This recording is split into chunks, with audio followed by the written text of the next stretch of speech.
This conference will now be recorded. Okay, there we go. Okay, now we're called to order. 6:30. There's a quorum and the agenda was properly posted, both the village and the town. Public appearances. There are none. Moving on, discuss and consider the minutes from the June 21st, 2022 meeting. I move approval. I have a motion and I have a second. Who is second? Okay. Any discussion? All those in favor say aye. Aye. Opposed? Abstains? Motion carries. Moving on, discuss final sale of engine 3. So engine 3 did sell a few weeks ago. It was just shy of the reserve we put on it. I think we were asking for 19,900 and we got 19,850.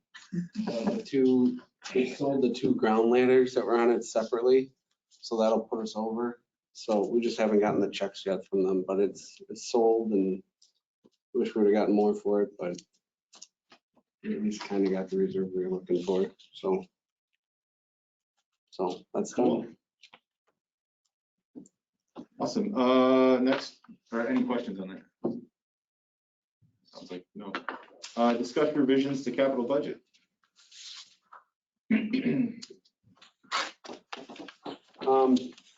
So the village is going to start their budget workshop process.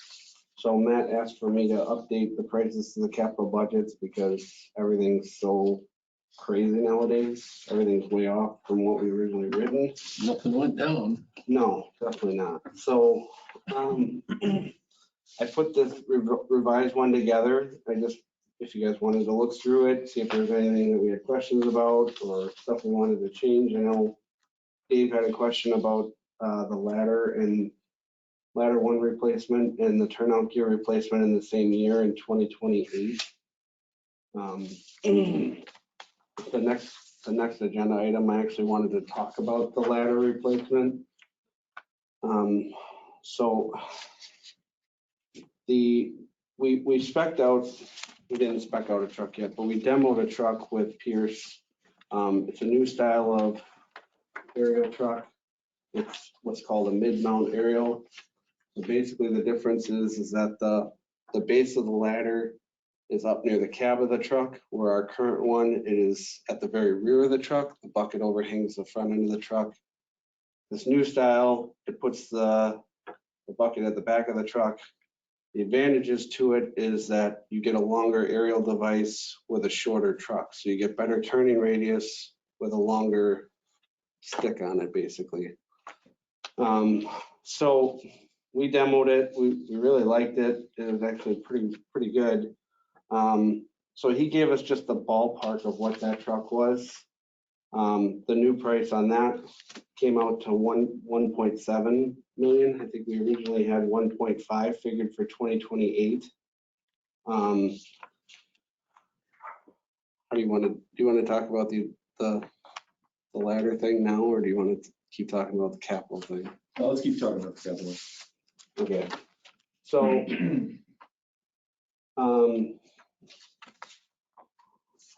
so yeah, I guess if we're gonna keep this exactly how it is, I guess, where the ladder's being replaced in 2028, that number is probably high. 3 million might be a little bit high, but I didn't want to come in under again. So we could move the turnout gear to 2027 to split off the cost a little bit. So there's not 2 things that large there. We were basing that replacement based on we should be replacing the turnout gear every 10 years. The oldest that we got now would be 2018, so 10 years would be 2028. So if we did 2027, it would only be a year early, which wouldn't be that big of a deal.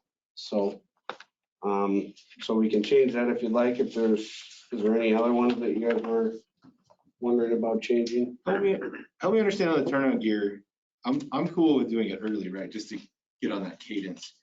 What do you do then in those 10 years between, let's assume we were okay with, as a group, right, we were all okay with 27. What would you do between 27 and 37 as you add new members? As we add new members, every year I put some money in the budget for like 3 or 4 sets. Okay. That's to account for a new member. So we don't buy brand new members, new turnout gear. Yeah. We wait till they're after probation because They we can want to decide. make sure that they're going to work out before we buy them. I mean, it's pretty expensive and it's custom size to them. So we try to wait till we know that we're going to get they're going to stick around, they're going to get through probation. And then like right now, we've got 3 probationary members that just came off of probation. If we ordered them turnout gear out of the budget, if I had 3 or 4 sets allocated for that. So they will get new gear, but theirs will be a little bit newer, so it'll be a little bit less we have to order, I guess. Yeah. Can you, for, let's say in 25 and 26, as you add new members, I guess the idea is you won't necessarily scrap like the newer ones. You'll just, do those go into reserve? Or kind of what's the idea? So what we've been doing, we started about 2 years ago. When we buy new members, new gear, we've been having them keep their old gear so that they have a second set. And basically what that is like if we have a structure fire, anytime you use your gear in a structure fire or we do it like a couple times a year, we wash our gear.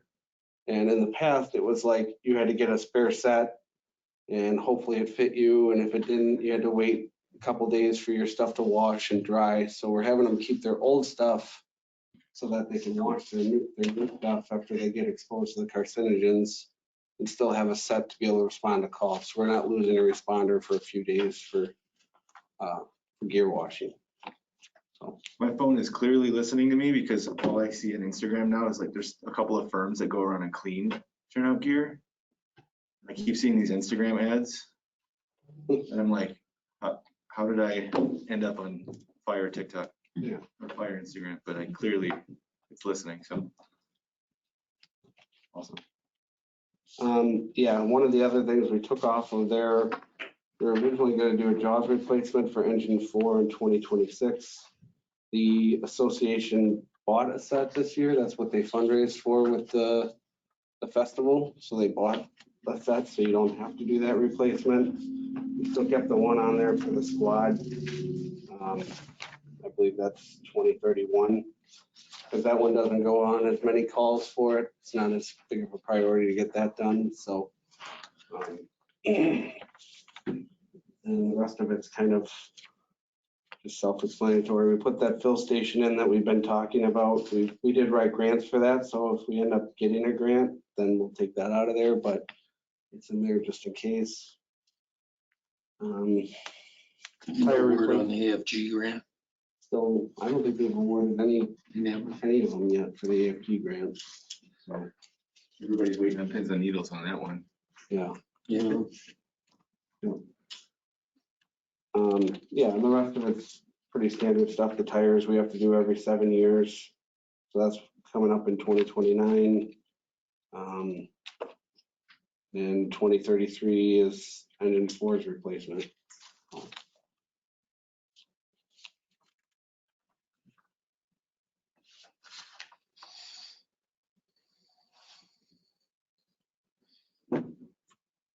Looks good to me. Personally, I would just soon keep turnout gear in 28 with the ladder. I'm gonna borrow, go. Yeah, I mean, I would be all for borrowing it all at once, so. Yeah.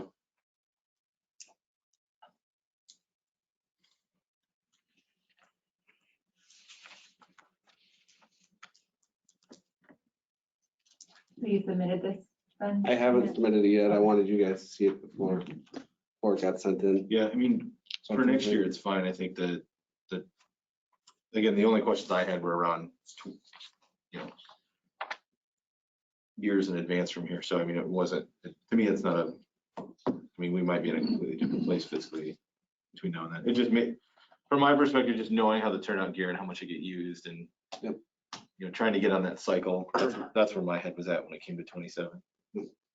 And originally, I did kind of change this a little bit. Originally, we didn't have all the radios in 2022 either, but you guys voted to do, we're waiting on the AFT grant, and if that didn't come through, both municipalities approved using AFT grants, or not AFT, ARPA funds this year to pay for it, so that got bumped up, so those are, sounds like no matter what, those are gonna be ordered this year, so we took that off of the 2023 schedule and put it in where it's gonna be, so.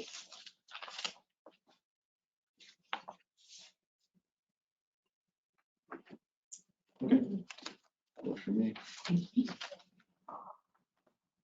Any other questions, comments, concerns? We can talk about future apparatus replacements. Okay, so this is the one I was kind of alluding to in the capital budget. The ladder is scheduled to be replaced in 2028. Current lead times right now are about 27 months to get a truck from order to delivery, just like the squad. So we were wondering if there was any interest in bumping up the replacement of that truck. The reason we're asking that question is the amount of money that truck's gonna go up in the 5 years we're waiting to order it. So talking to the manufacturers, in a typical year before all the craziness with COVID and inflation and everything happened, the typical truck, when you scope it out, you figure it will go up about 3% per year.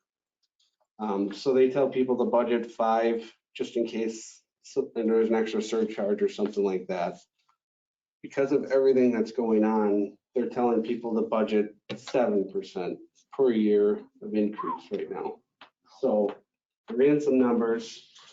That truck that we demoed, and granted, 1.7 isn't going to be the cost of the truck that we demoed, that we would pick out. There's going to be different features that we would add or subtract to make it fit what we were talking about. So this is just a rough calculation. So if you took that $1.7 million truck today and you waited till 2026, which would give you a two-year lead time from order to delivery, that same truck would cost $2.2 million, $2.28 million. Also, if the truck is not completed before 2028, they're going to a new emission standard in 2028, which is going to add substantial cost to the truck. They're talking that the new emission standards might not even be, they might have to add 2 engines to a vehicle to meet the horsepower rating for an aerial truck. So because it's going to derate the truck so bad with the new horsepower, the new emission stuff, they might have to put like a jockey engine on there that just runs the pump and the aerial portion of it. So it could be a significant cost increase by the time this truck rolls around. So like I said, if you figured a 7% increase, you're talking 2.2 million. If you waited till 2026, if the lead times went down, so it was only a year lead time and you had to order it in 2027 to get it in 2028, that same truck would be 2.38 million. So it's roughly $500,000 to $700,000 in savings if you ordered it now, as opposed to waiting till 26 or 27. What are the chances that there's gonna be like on this last truck that we just ordered, the town just ordered? Is there gonna be any kind of, surprise additions, So I guess I can't say 100% no, but it's going to be a lot more or a lot rarer. The problem that you guys have with the tender that's ordered is that that's a commercial chassis. It's a tender, it's a Kenworth. So they don't control Kenworth's pricing. Kenworth is the one that's trying to jack the price up on you guys. And Reliance is just trying to pass it on to you, which they can't do.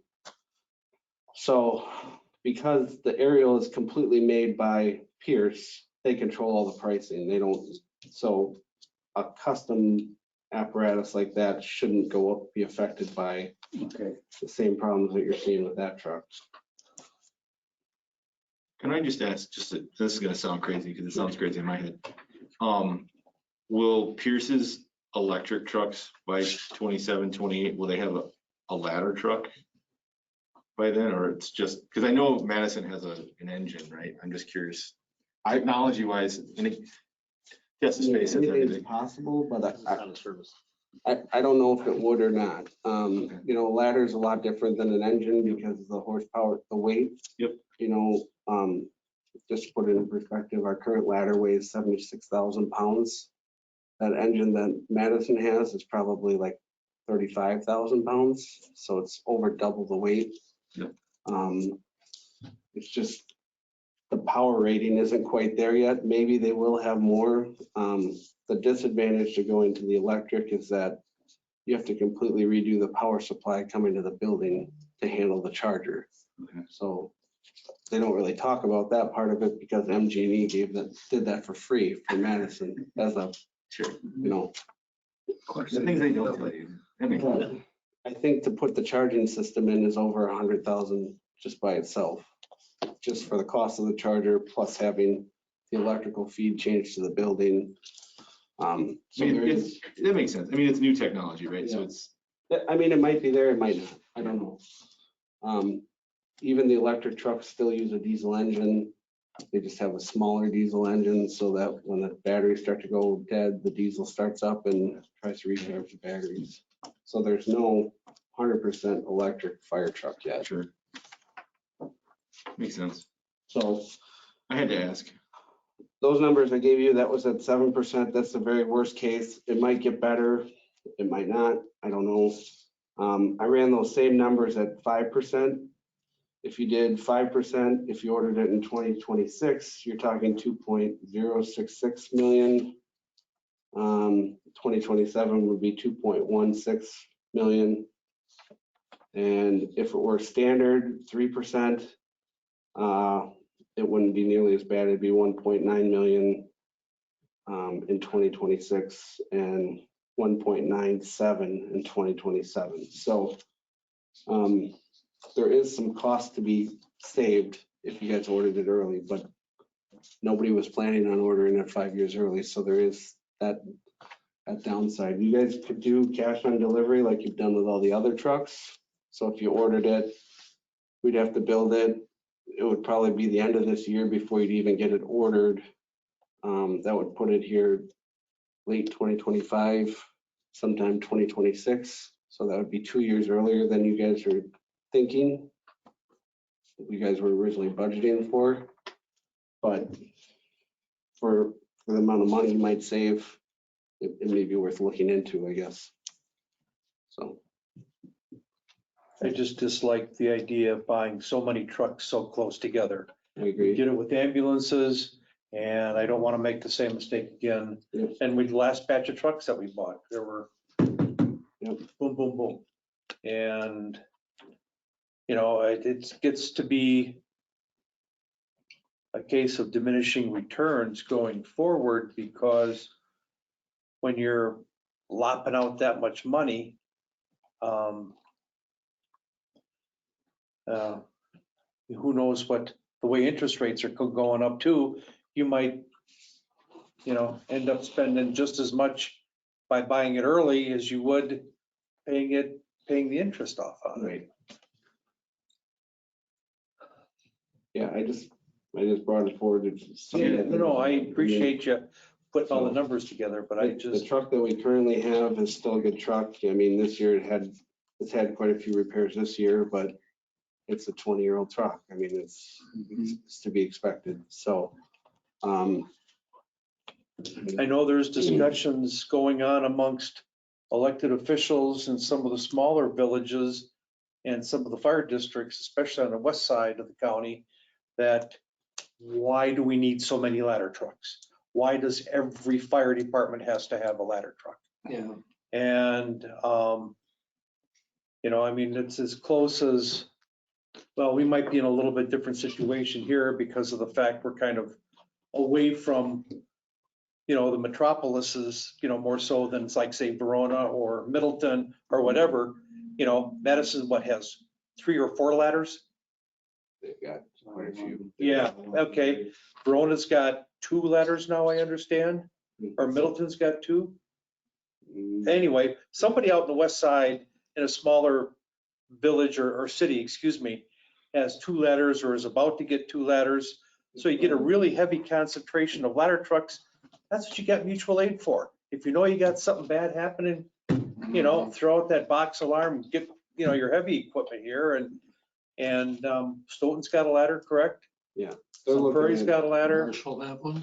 Marshall does not. No, Deerfield is- Cambridge, none of, east side of the county, we're like one of the only ones on the east side of the county. Correct. That's what I'm saying. We're kind of in a little bit different situation, but McFarland's got a ladder, Stoughton, and so on and so forth. So according to the information that we were told at the last Dane County Towns Association Exec Committee meeting, that apparently Dane County has more ladders per capita than a good portion of the United States, because there's a lot of departments who think that ladders are status symbols.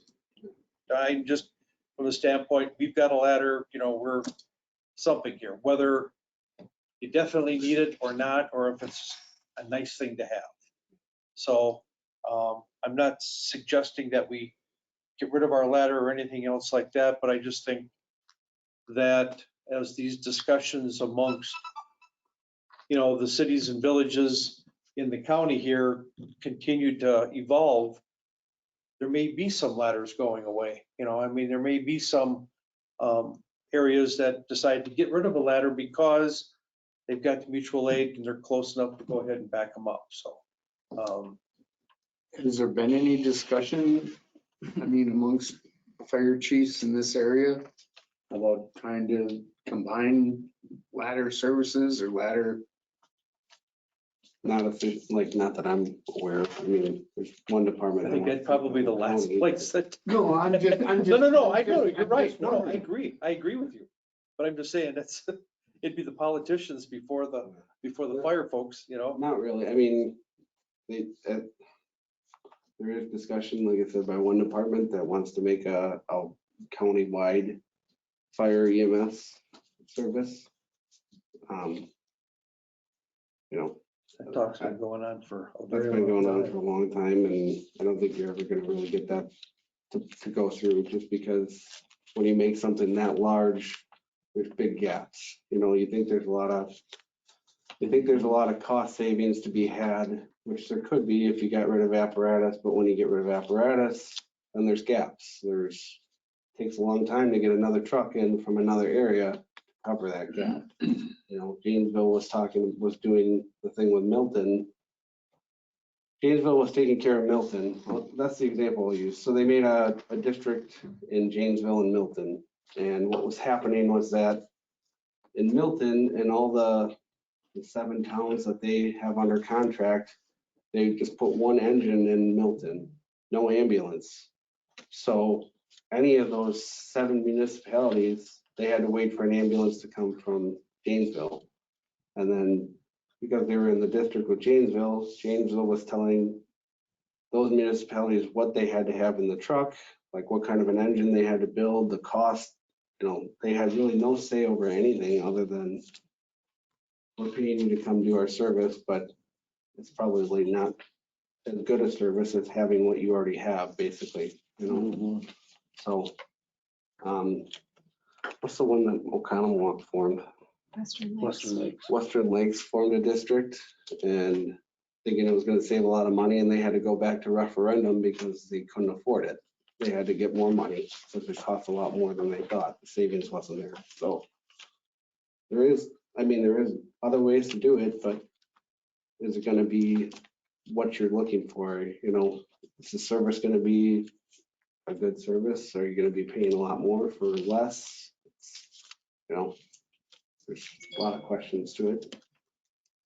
There's different types of aerial devices too. So you've got we have call it a tower ladder, what it was. So it serves the purposes of both flowing water and rescue, so to speak.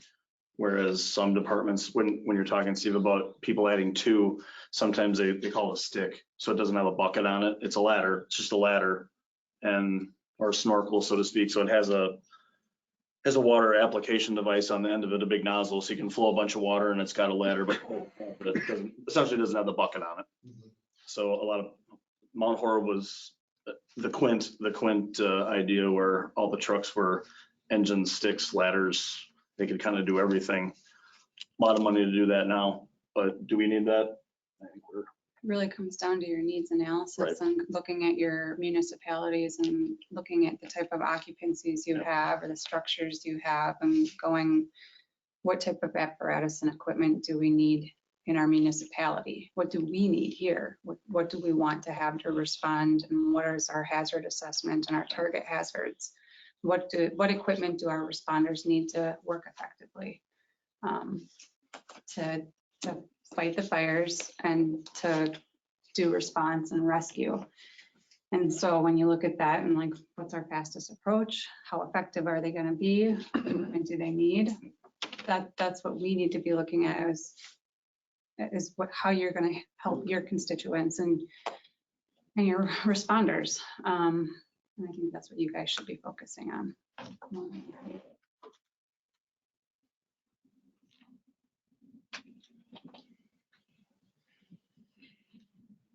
It's all about risk profile. What's your risk tolerance? I'm sorry, I didn't catch that. What was Sorry, that? it's all about risk tolerance, right? Like what is your risk tolerance? Or, you know, the math gets in the way, I know. Any other points on the future apparatus replacement? I guess the only point I'll make, and I don't want to speak for everybody from the village, but we can go back to the village and talk about it at our next board meeting and see kind of how we feel about it. I don't know from a financial management plan. I know you've talked to Matt extensively, right? So I don't know where this sits as it relates to everything else. And we're just kind of starting that. I haven't talked to him about this one yet. Okay. So Oh, he might be a little bit surprised if you ask him. I'm sure he will be. Just so you know. Do you want me to head that off to the past? Let me know. I mean, at this point, Matt shouldn't be shocked about anything because like the prices for everything is going up. So Right. I mean, Yeah. nothing I should mean, shock him anymore. I know we just talked to the chief of Stoughton. They're looking at doing the same thing. Theirs is up for replacement in 2027 because of how bad the prices are changing. They're looking at buying theirs early, save the money. And they're also looking at beating the emissions problem because there's so like, they haven't even given the manufacturers of the trucks an engine to try out yet. And it's, you know, it's going to everybody in 2028, but there's 6 states that it's becoming a requirement in 2024, and they don't even know if the engine will fit in their trucks yet. They haven't gotten an engine to try out to even see what they have to do to make them fit. So they're panicking about it pretty bad too. So kind of a interesting time right now. Just to recap, make sure I bring the message back correctly. The earliest, given the state we're in right now, that we did cash on delivery and ordered it by the end of this year, it'd be 2026. Did I hear that right? That we'd have to pay the, Yeah, they're saying 27 months. So like if you ordered it early 2023, that would put it okay. mid 2025. I guess mid 2025. would be the earliest. Yeah, and if there's like I said, I think it's a pretty common thing. There might be more trucks that are built, you know, the more trucks that are ordered, the more the lead time goes up. So if you waited till 2023, it might be 3 years by the time you get the truck ordered. So which would be better for you guys anyways. But And the 3 million that you have in the capital, that was a overshoot, because we didn't want to come in under, but the number that you were giving was around 2 point, can you say again, if we were to, 2.2. if you waited to order it till 2026 with figuring a 2-year lead time, it'd be 2.228 million. so that would be the current plan, ordering in 2026, for delivery in 2028, 2.6 million, So is that, Figure 2.29. 2.29. does that include anything extra that you're gonna have to add to our truck? You know, that's specific to our location or? Like I said, that was a demo unit that they built. There's some features on it that we wouldn't have. There would be some, you know, there'd be some chopping. So I guess really we were asking if there was interest in doing this, then we could start speccing it with the manufacturer. We could give you an accurate price So if you were looking at a demo unit, it could be a lot cheaper than that, could be more expensive than that. This is just a rough guess, and kind of to highlight what the market's doing. Maybe we can put it on the agenda next month after we have a chance to talk to our finance people. Yeah. We will get you an answer. Sure.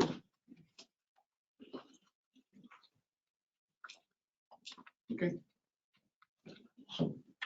Anything else on that agenda? Okay. Moving on. And that was the last copy, so you guys gonna share here. Next agenda item.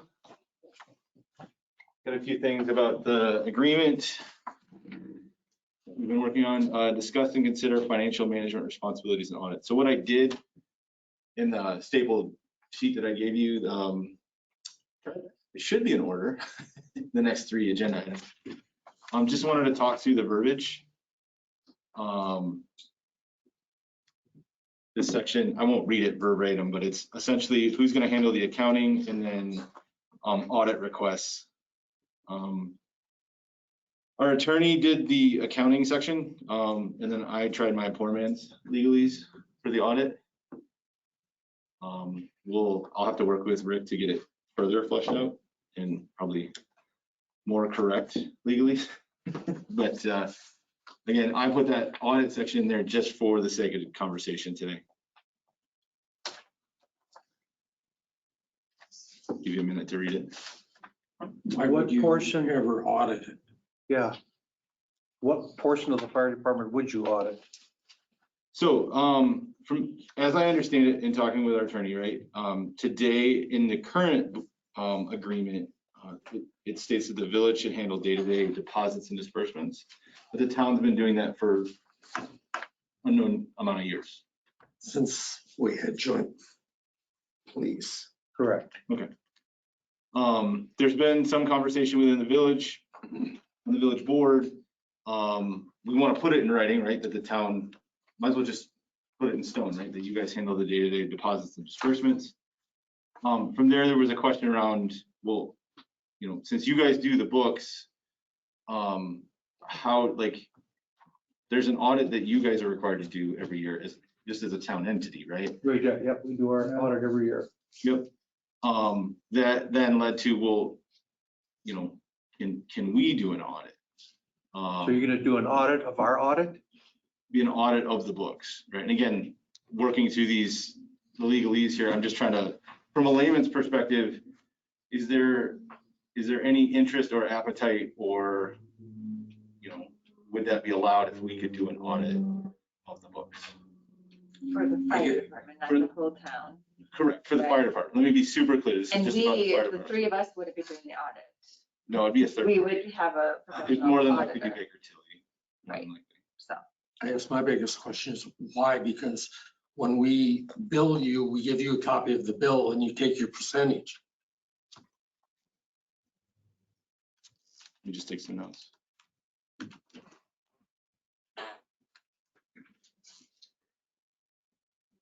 I guess the question is it gives us, as I wrote it, right, it gives us the option, doesn't necessarily mean that we would exercise that option. So why do you want it? I Based mean, on guidance. if we're already hiring Sure. an individual who's, I think we use Johnson Block, and so do you. We use Baker Tilly. I mean, you could certainly do it. I guess I just don't see why you would ever do it if we give you the bills that he's given us to pay, that we've paid, and we send them to you, for you to pay us back our portion. What would you audit? Yeah, it was based on guidance from our attorneys, was to add, like, because without it in the contract, we don't, there's no, I can't just come and audit you, right? I can come and ask you. Right, but again, it was based on guidance from. I mean, we could always give you a copy of our audit if you wanted it. is the fire accounting specifically called out in there? You know, Yeah, it's a separate it is. accounting numbers. in our system. So everything that gets budgeted for the fire department. Yeah. It's in different categories, you know, like a lot of things are, but fire department is a separate line item in there. And, yeah, I just can't see why. I mean, Just why not? Do you have a strong opinion of not having the option of it in the contract? I mean, that's what the recommendation to us is to have the option available. but I to us. guess I would have asked your attorney why he wants that in there. What purpose would it serve? And I guess I personally, if you want to do it and spend your money to do that, that's fine with me. Yeah. However, I guess I would like to know what the rationale is for asking for that when every penny is out on the table. You see it every month. You see it. You know, I guess that's just my question. And we may I'm- never do it. Huh? We may never. No, but I'm just saying, he has to have a reason why, okay? Because he wants it in writing. No. Why would he, again, why would he want the option to audit the fire department? Because the fire department, Inc. has nothing to do with us, has nothing to do with you. All of the money that we budget together is laid out, and I guess what potential is he seeing in his mind that would make him want to spend your money on? I guess that's my biggest Just for the question. capability. This is just about the capability. Doesn't mean you just have the ability. Because if it's not in writing, Steve, I can't. If we say no to that, how can that, if I decided 4 years from now I wanted to do an audit, how would I do an audit? And I guess, what would you base your request on? I mean, that's, No I idea. guess that's the reason why. I mean, Yeah. because of the fact things are so transparent. You know, I mean, it's, I guess the only thing I would add to it, if an audit is done, then our office help that has to spend time doing it is reimbursed.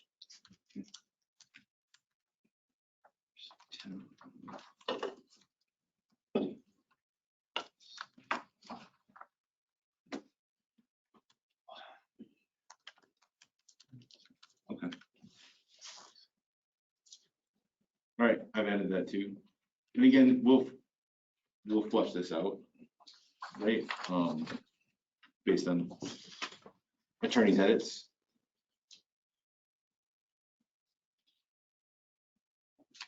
Anything else to add to the audit section? So, the requesting municipality shall incur all costs associated with the financial audit, including reimbursing town office staff's time and materials as well.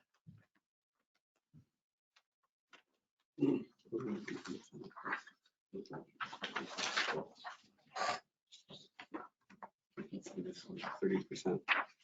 And then next year it comes to 18%. Anything else to add on this agenda item? Otherwise, do I have a motion? No.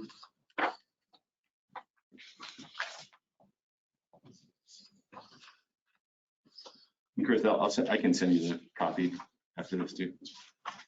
For notes perspective. Well, I get- go ahead, Chris. I guess I would just leave it as this is a discussion until we have a final document to approve anything.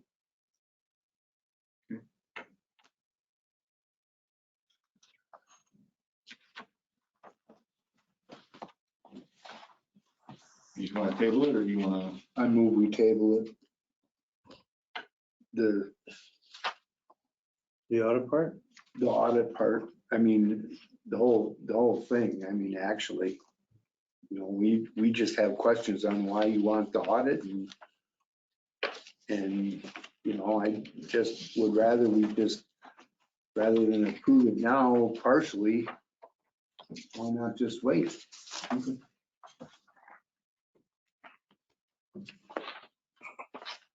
Well, you're talking about this stuff too that we haven't. No, gotten to? I'm just talking about Oh, the first page. okay, all right. That's not a motion. Yeah, Do I have a second? Second. I have a motion and a second. Discussion? All those in favor? Any opposed? Abstained? Motion carries. Moving on to the next, discuss and consider title and ownership of equipment. Do the second page. So notes here, so last meeting, we did talk about I said budget, but I don't think that's really what I meant here on section A. It's really the budget formula is what I said here. So this, as set forth in section XX, this is in regards to the budget to be determined at a later date. It's that last sentence in section A. Okay.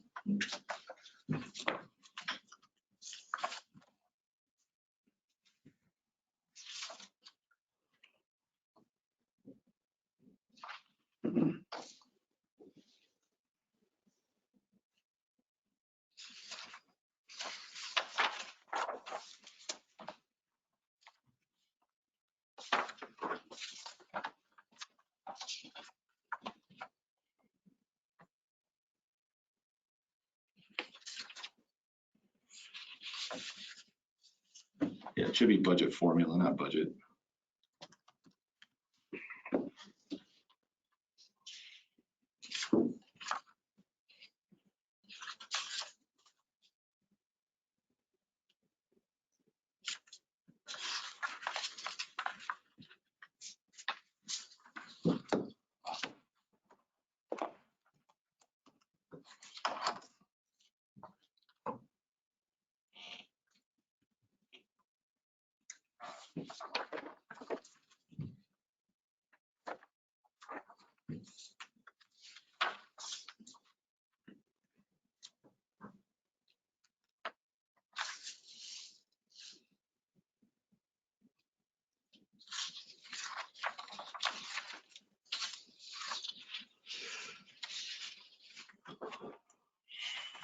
In A, I guess it's not really clear in my mind. Each of the municipalities shall be considered to own a proportionate interest in the assets equal to their proportionate shares of expenses calculated, blah, blah, blah, blah. But typically, the ownership is determined at the time of purchase. It's not a floating type of ownership. So in other words, if you paid 60% for a truck and we paid 40 and David get a building boom and it turns out to be 55-45, you would still own 60% of that vehicle, which it was back when you purchased it, or when we purchased it. Yeah. Mhm. So, municipality shall be considered to own a proportionate interest in the assets equal to their proportionate shares of expenses calculated at the time of purchase. Correct. As set forth in, again, whatever we come up with the budget formula. Yep. And they should all be titled town village. Section D, shall be titled in the town's name, ownership interest shall be in accordance, so you want, shall be titled in the town and village's name? That's what we have been doing. So brush 1 and engine 3 was titled in both of you guys, both municipalities' names, because you're both owners of it. So Okay, cool. Okay, I've made those two changes.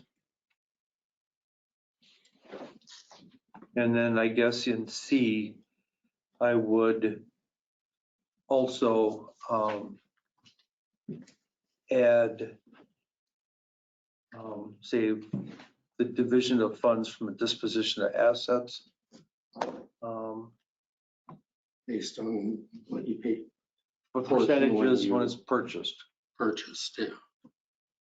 So instead of the word current in the last sentence. Correct. I mean, it would because it's going to be a purchased. moving target from now and forever. I'm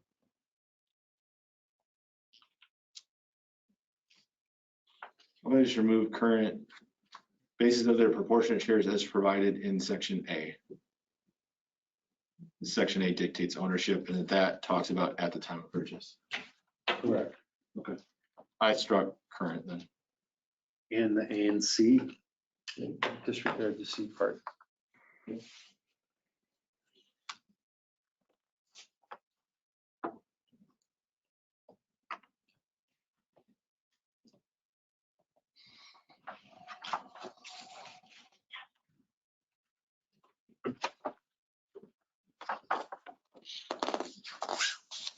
Any other questions, changes, concerns with this agenda item?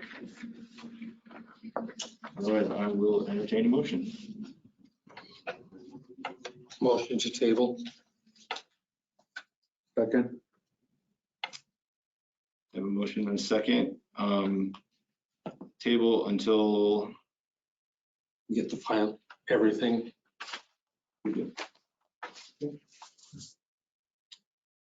have a motion and a second. Discussion or any further discussion? Do what? Any further discussion? Oh, All those in favor? Aye. Aye. Opposed? Abstain? Motion carries. Last one, discuss and consider withholding of payments. I just put that parens in there just for the agenda, if anybody that looked at it, wondered what that meant. Basically means you can't withhold payments. I didn't think we were statutorily allowed to withhold payments anyway. Again, under guidance of council, recommended to have it in writing, even if statutory guidance recommended.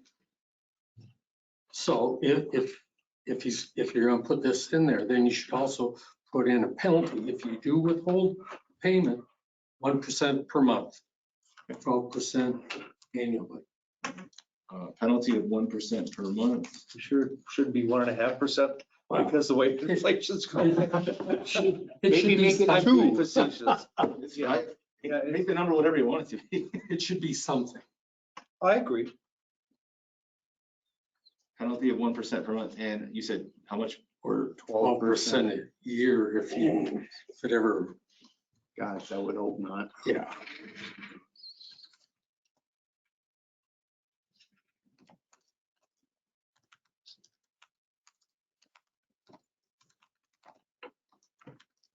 All right, I'm sure Rick will clean this up, but I put penalty of 1% per month and 12% annually should a municipality choose to withhold payment. Okay, let me ask this question. And it's merely, just please take it as it's just the facts, ma'am. In the past, when we still had the joint PD yet,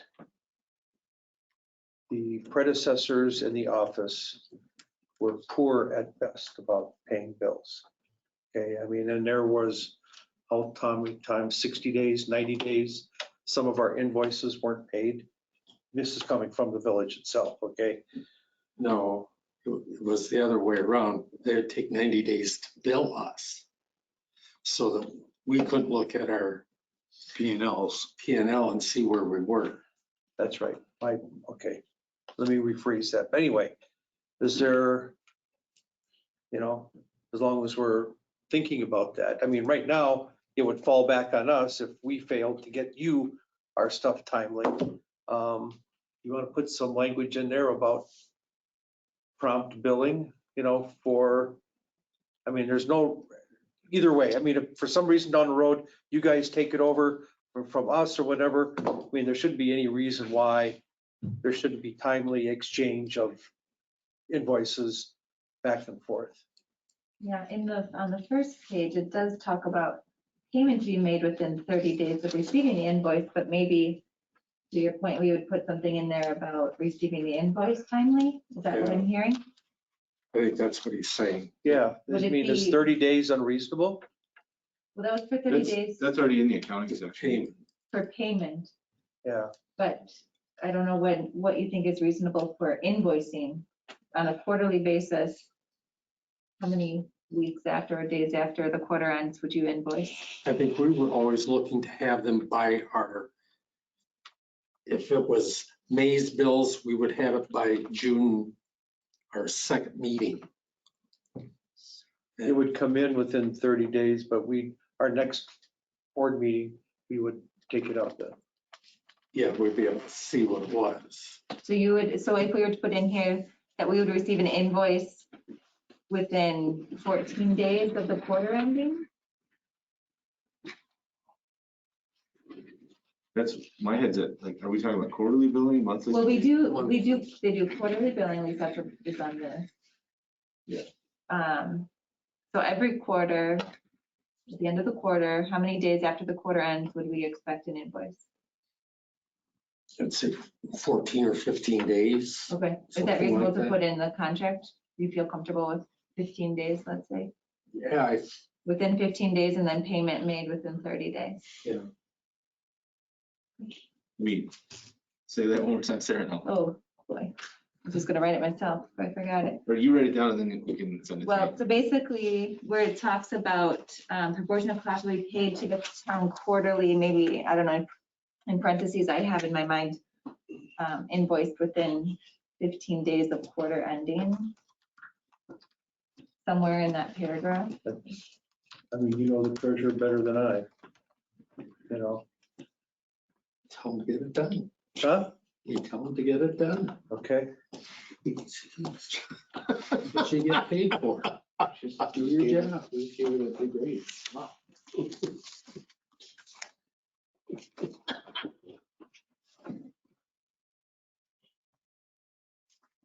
Just put invoice within 15 days of quarter end. Yes.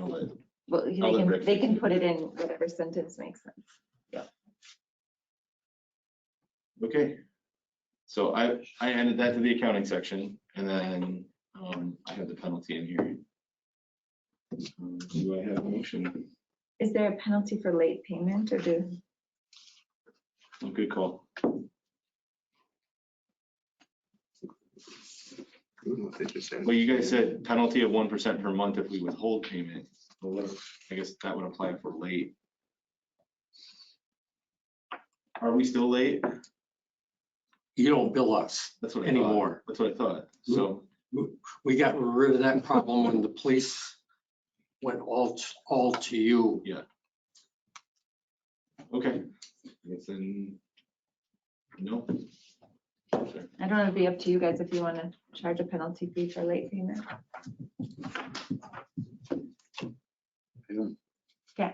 Okay. Do I have a motion for this agenda item? So move the table. I have a motion and a second. Any discussion? All those in favor? Opposed? Abstained? Motion carries. Thank you. Chief's report. Save the best for last. Right. We're currently sitting at 40 members. 40? 40, yep. That consists of 10 officers. We did promote 2 people to officer positions this last month. 1 driver operator and 6 probationary members. We do have 1 person that was interviewed and they'll be up for a vote the first Tuesday of August. So we'll be at 41 members.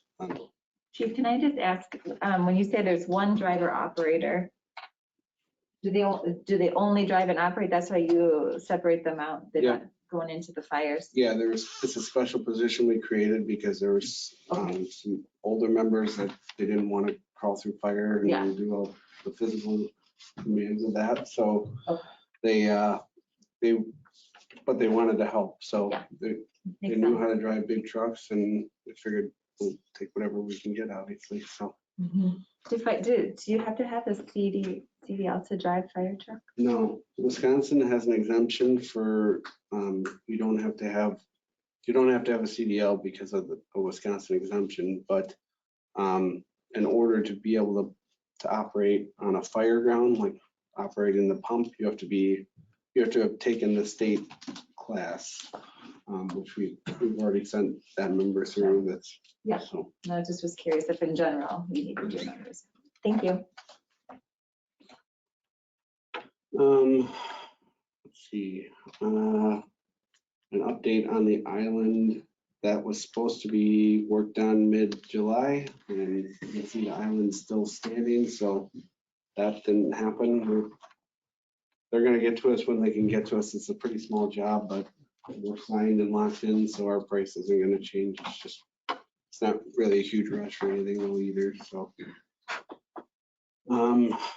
The fishbowl, we talked about cleaning that out and making it our radio room, so we did get all the cabinets gutted from there. That got us to the heaters now, so I think Chris is working with High Tech about getting prices to get the heaters actually working in that area. And then we've got some people putting together a price to put in the counter space that we're looking at doing, and we've been working with Deer Grove to make it an area that works for both of us, I guess. So.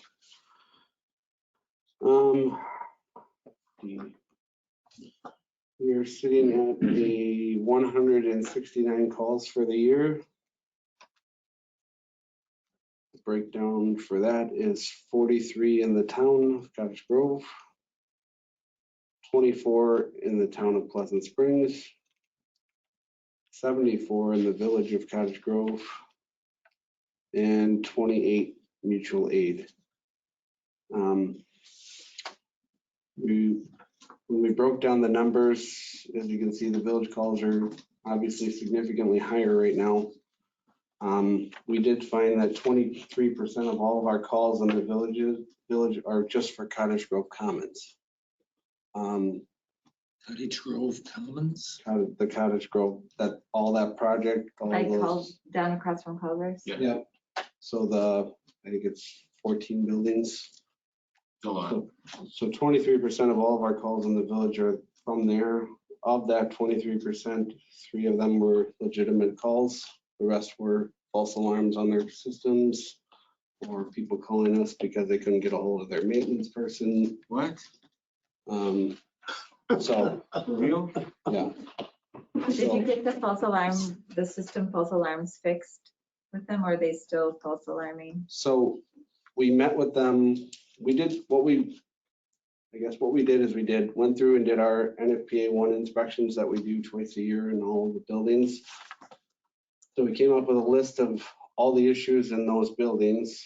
And then we met with the owners, the Franks. We met with the Franks, the property management company, the alarm company, and I think that was it. We were going to meet with the sprinkler people too, but they weren't available. So we met with them, came up with a plan to kind of get rid of the false alarms and talk to their residents about not calling the fire department for property management stuff. Can you just humor me? Like, what, I don't even know where to start on a call like that. Like, what, you can't get a hold of maintenance for what? Like a toilet's plugged? So they had a water leak. There was like water leaking from the air conditioning unit in the floor above them, and it was coming down into it wasn't like it was pouring down, but there was a trickle of water. So and they panicked. they said they called all the maintenance people and nobody would answer, so they called us. So. And they called 911. Yeah. Jesus. Was that a one time, or are we talking multiple? That was the one oddity. There is other ones that are similar to that like, you know, somebody smells something, so they call 911 and it's like somebody's cooking food, you know. So it's an apartment building. It's kind of common, but it did stand out as being, that high of a number of the calls for you guys. And then to find out that only 3 of them were like, there was an actual fire in one of them, which was extinguished pretty quickly. There was a really bad CO one at one of them, which we were there for quite some time. And then the other one was somebody was hanging shelving and they drilled into the water line for the building and started flooding the floor. That's a legitimate call because there's water spraying everywhere, as opposed Did to. you still call the fire department for that? They do, yeah. So, I mean, okay. that one made more sense because there was literally water spraying everywhere. No, I get that. Flooding down into the apartment below, to me, maybe that's a little bit more legitimate than Find the shut off. a little puddle. I mean, I would have went running to the shut off first. I mean, They did go running. So you didn't finish your story though after about the meeting, you met with the Franks Yeah, and the. So we met with the Franks, came up with a plan. That was Friday. That would have been 2 weeks ago Friday. And then that Saturday of Marketplace Day, we had 3 false alarms in one building. And it's from the system is Yeah. false alarming. So, Who's the alarm company? Titan. So, that face tells, like, you're like, not shocked. Yeah, it's just. That hurt. She gotta go. At one point, was it with high side, I get Hydrant. hydrate. Weren't we gonna fine them for false alarms? so what we did with those properties was because we met with them and we warned them and we talked about all the issues. That was like what we did with Hydrant, where they got a warning first. And then they have 3 false alarms the next day. The police actually gave them a citation for The violating. Cottage Grove false- Commons. Yeah. No. Which the ordinance says you can't have more than 1 false alarm in 12 hours. That was 2 Or and 24. 2 in 24 hours, and you can't have more than 3 in 60 days. Yeah. So they. So the PD wrote the, But you as the fire chief can. I thought Eric, the fire inspector had to write the ticket. The fire inspector has authority to do it, but because we don't have an existing citation process and we don't have an issue Oh, for okay. going after them if it doesn't get paid, the police can do it too, and they're called Oh, every okay. time that we've been called, so we just had, the police ended up doing it. Okay, cool. So, Okay. And so will they continue to do that? Is there anything you need from us to work on that? knock on wood, it's been over a week now and we haven't been called. So, For a week. Knock on. Write the knock on ticket, all wood, of a sudden, it everything magically disappears. Okay. So. Okay. Well, But let us and know. I did get a call from the sprinkler fitter for the building. There were some issues with the sprinkler system. He said that he's working on it. He was gonna send me a list of all the items that he was gonna repair and a timeline, but I haven't gotten that email yet. So they're making progress. At least they're telling us they're making progress. We haven't seen it yet, but we'll follow up Okay, soon. thank you. So, the reason I bring it up is like the one building in particular, in Limestone Pass, has had nine calls for service there. That was one that had 2 of the legitimate ones. But we're finding more and more that as the alarm goes off more and more, less people are leaving the building. And, or they're sneaking back in before the hazard's mitigated. When we had the CO alarm, people were sneaking back into their apartments, even though there were still pretty high CO levels in their apartments. So. Or they're disabling their fire alarms in their own units because they don't want to hear them going off anymore. And then that's creating a trouble alarm for the alarm company, and then that's triggering more alarms. So it's a domino effect of more problems. So we made it clear to them, like, this needs to be fixed, not only because you don't need to keep wasting emergency resources for a false alarm, but because your residents aren't really taking it serious anymore. If there was a real fire, good chance a lot of them wouldn't leave the building. So Yeah. it could really create a life hazard on top of it. So they seem open to working on it, but I just thought we'd make you guys aware of it. Keep us posted. Is village staff aware? We have a meeting with Matt and Aaron tomorrow. Okay. So, they kind of know there's some stuff going on there, but I don't think they know all the details. I'll follow up, man. Cool. Oh, yeah, I guess. So Eric isn't doing the fire inspection portion of it anymore. That was one of the new promotions, was Josh Hammond. He's a licensed sprinkler fitter and a licensed fire inspector. So we put him in charge of that division just because of his background and his qualifications with it. Oh. So.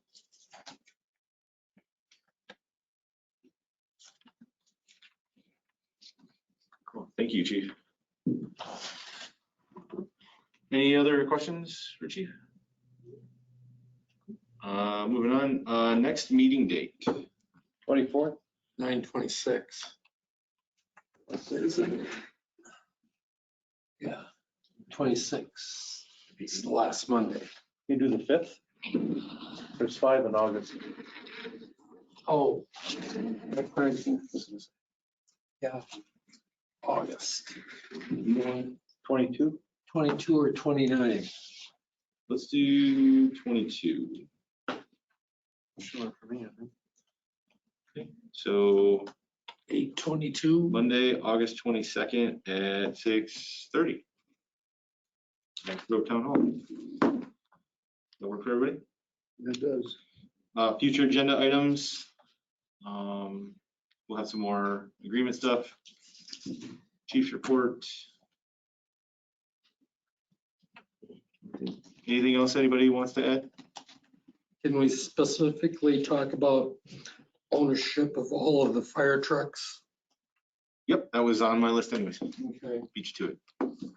As part of the agreement or a separate discussion item? Part of the agreement, because I'm getting tired of providing my tankers to your fire stations, commercial buildings, your housing that are in the village, but they don't have water. Yep. Nope, we will definitely talk about that.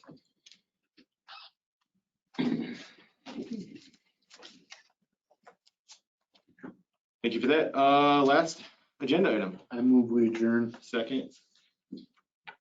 Not available. All those in favor? Aye. Opposed? Motion passes. Thank you, everybody. 7:42.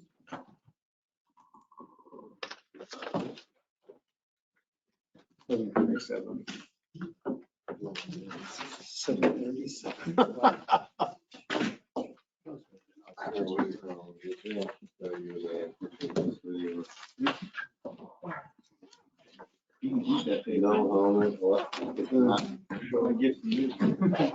So It's going in the scrap.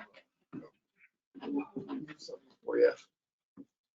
This conference will now be